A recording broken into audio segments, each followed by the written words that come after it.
PEGI 18.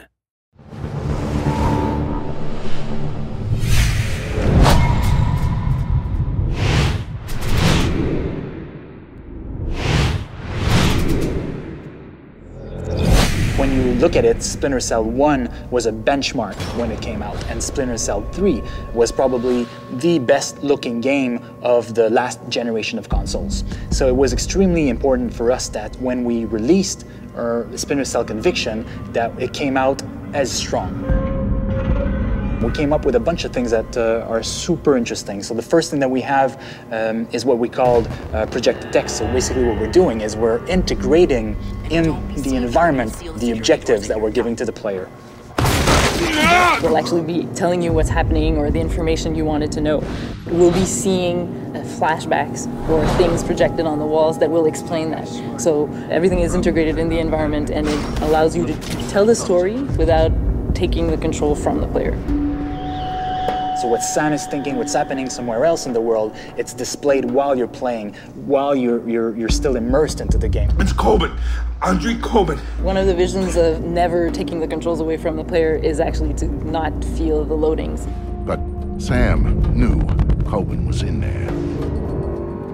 You're going to go from one location to another. We're going to hide the loading as much as possible. From one location, the camera's going to go in. We're going to play a movie while we're loading. You're going to arrive in the other location, and it's all going to be seamless. Never at a time will you be just staying there and waiting for something to happen. And another thing that we're really proud of is what we call our interrogation sequences. Some people in the game you're going to have to interrogate to move the story forward and get some information. And we've created a whole system that allows you to bash people. And also we have a damage system.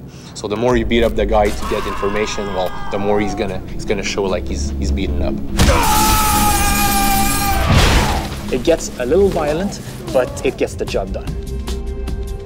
We wanted to have a unity of time and location because we find that makes it a lot more personal for players. It's more interesting story-wise because the events are unfolding a lot faster. So Washington was a very interesting location for us because obviously it's the heart of the United States. It's also a very interesting location for Sam Fisher. He was working for the US government. The idea that Sam is facing his former agency home was very interesting from a character perspective.